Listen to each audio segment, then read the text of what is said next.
Seja muito bem-vinda e muito bem-vindo ao meu canal. Eu sou Neila Verenchuk e hoje trago uma de minhas histórias e trago também a reflexão de como podemos interpretar na natureza alguns sinais que a vida nos dá. Ficou interessado? Então vem comigo!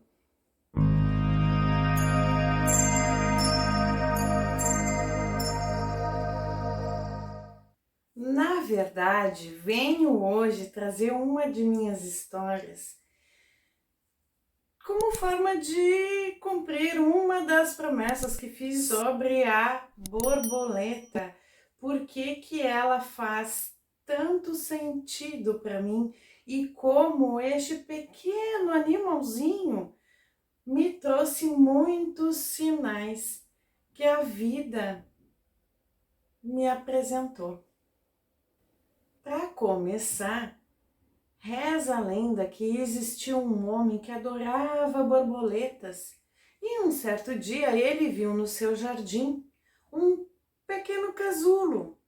Então ele começou a observar aquele casulo na ansiedade de ver logo aquela borboleta sair para o mundo.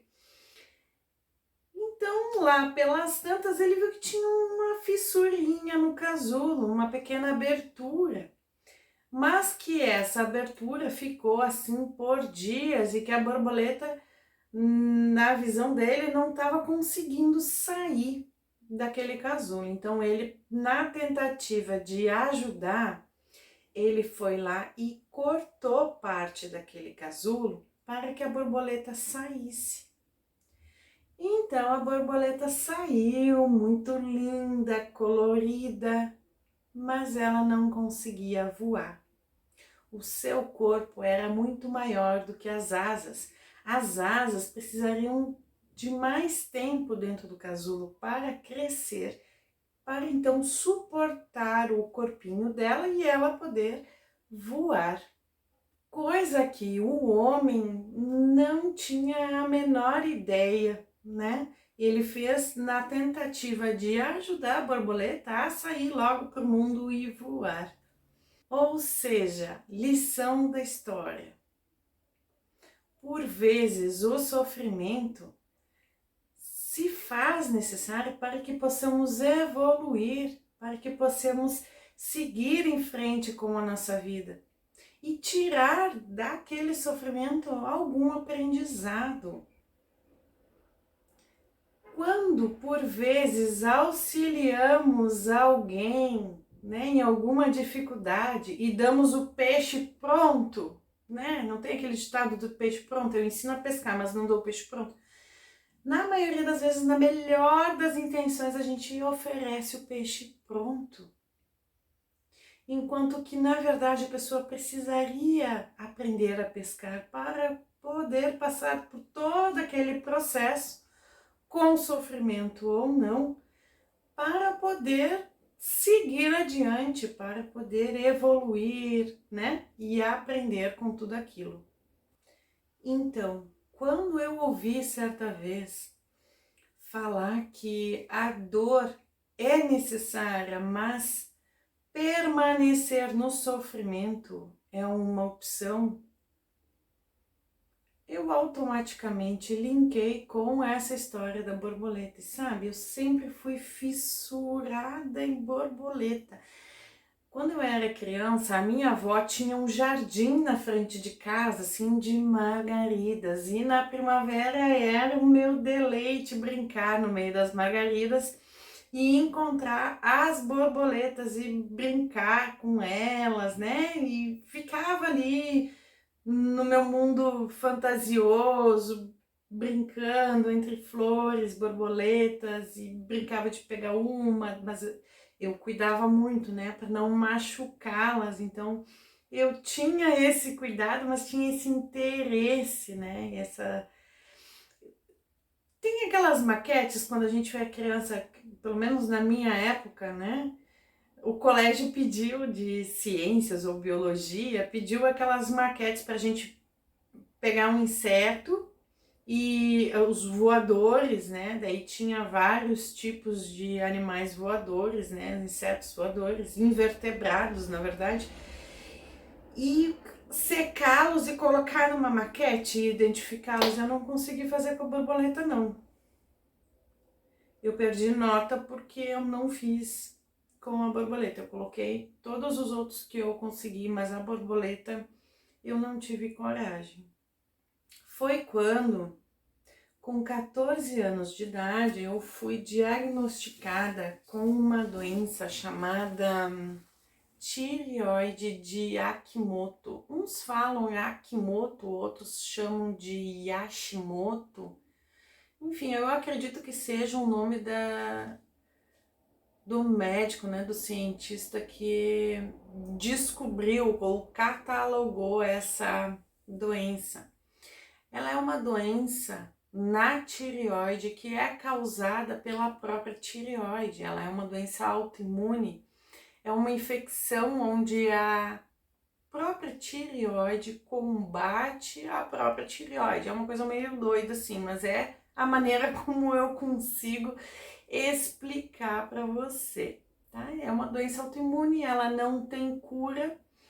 Normalmente ela é genética, né, hereditária. E eu tinha então, eu não tinha nem a hipotireoide ainda, nem a hipertireoide, mas essa doença ela tem a tendência de causar a hipo, né? Que é o acúmulo de gorduras e líquidos no corpo, então a gente normalmente engorda quando a gente tem a hipotireoidite. Então, essa doença que eu tinha, ela causava um bócio, né, na garganta, na tireoide, né, ela fica localizada mais ou menos aqui. Então eu tinha uma bola, eu não tinha pescoço, eu não tinha esse furinho, eu não tinha as saboneteiras, eu era inteira assim.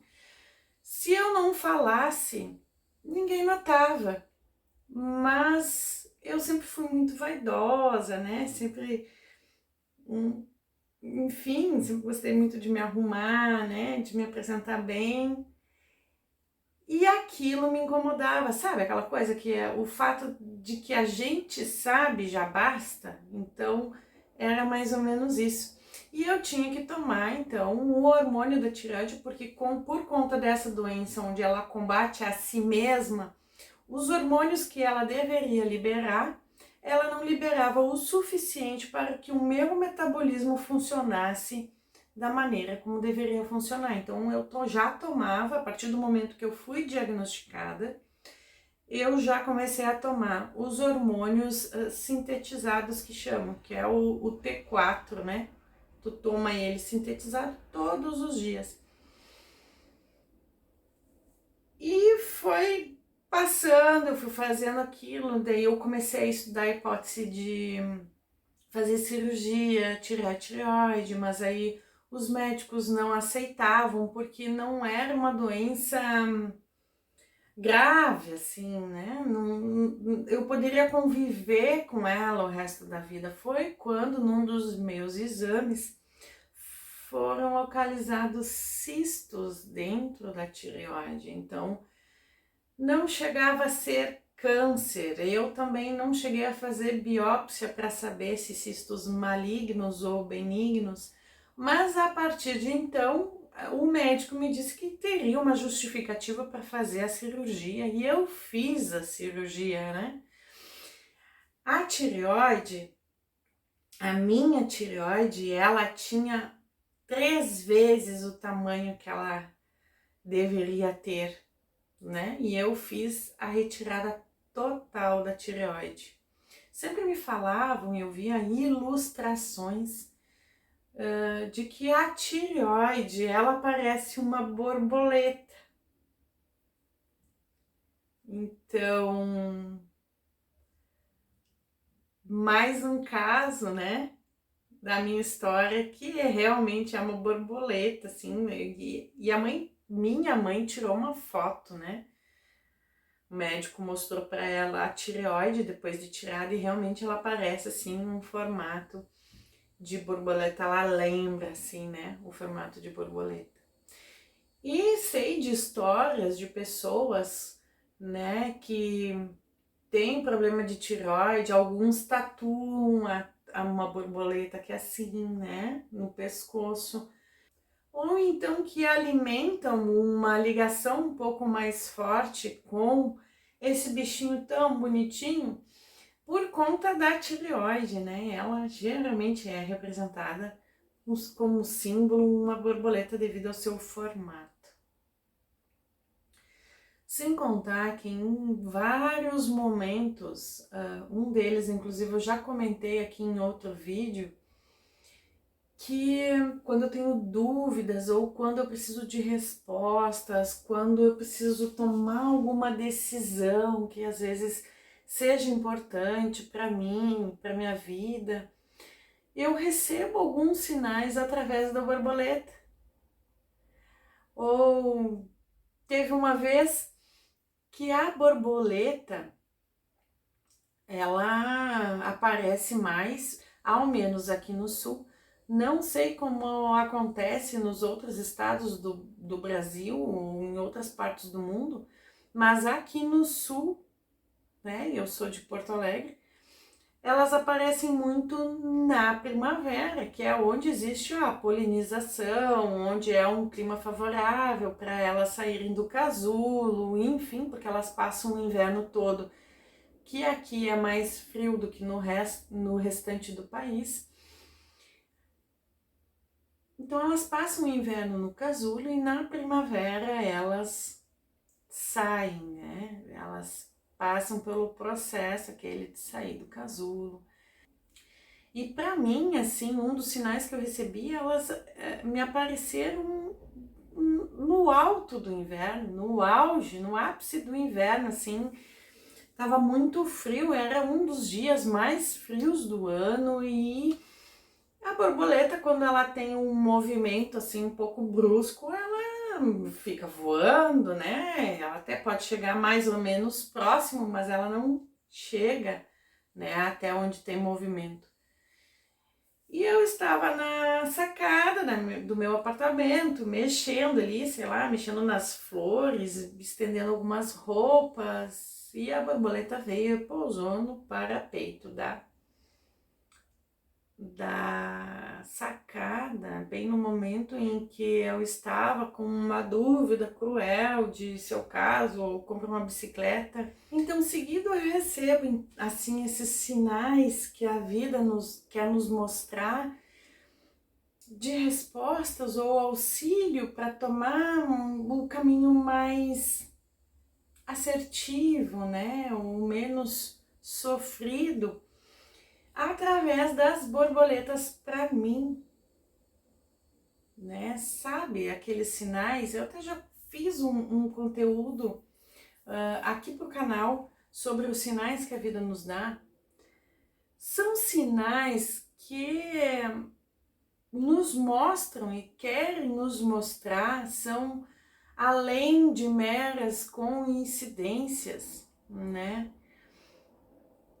Que a vida nos mostra querendo apontar sempre o melhor caminho a seguir, ou a melhor resposta, ou quando a gente está em dúvida, ou querendo te fazer um alerta.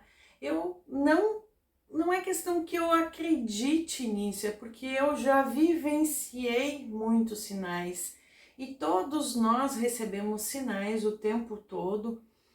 Porém, basta que a gente consiga estar atentos e abertos para enxergar os sinais que a vida está nos mostrando. Então, essa é a ligação tão íntima e tão bonita que eu tenho com a borboleta, porque para mim, eu vejo a borboleta, além de ela ser esse animalzinho tão lindo, tão bonito, gracioso, colorido, ele ao mesmo tempo é tão delicado e tão forte, porque representa também a superação de um sofrimento Pensa, ela precisa sofrer, ela precisa fazer força para nascer e sair linda voando por aí, e aí cumprir o seu papel na natureza como qualquer outra criaturinha, né? E então, se eu posso deixar aqui uma mensagem, observe, observe mais a sua volta. Observe a sua vida, observe os momentos de decisão, principalmente aquele momento de dúvida.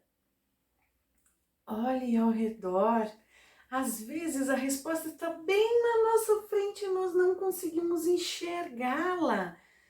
Não porque não queremos ter a resposta daquilo que buscamos, mas sim porque não estamos abertos a recebê-la. Não estamos atentos e não estamos presentes naquele momento, não estamos atentos ao presente, não estamos por inteiro. Nós sempre estamos fazendo várias coisas ao mesmo tempo, sem conseguir botar foco em nenhuma delas. E, consequentemente, gastando um monte de energia desnecessariamente. Então, se eu posso deixar aqui como mensagem, através de exemplo com as minhas histórias, as histórias que eu trouxe hoje, seria: esteja atento aos sinais. Quem sabe você também descobre uma ligação aí bem íntima com a natureza que você nem sabia que existia. E também, mas não menos importante, esteja presente no aqui, no agora. Evite as multitarefas. Esteja pleno no momento presente e aproveite, se permita. 2023 é o ano do permita-se. Permita-se colher os seus bons frutos que você plantou lá atrás. Combinado? Se você gostou das minhas histórias e das mensagens que eu trouxe aqui hoje, deixa o like nesse vídeo. Se você quiser receber mais dicas de como se tornar uma pessoa plena e como estar atento no momento presente, você pode se inscrever no canal, ativar o sininho ou ainda, se preferir, me acompanhar nas outras redes sociais. Se eu puder também deixar aqui aquele pedidinho de sempre, compartilhe esse vídeo com os seus amigos, pois assim, além de ajudar este projeto a crescer, você poderá estar ajudando um monte de pessoas que também estejam precisando ouvir que elas precisam estar no momento presente, no aqui e no agora. Te agradeço imensamente a sua companhia até aqui. Grande abraço fraterno, beijo e até o próximo vídeo.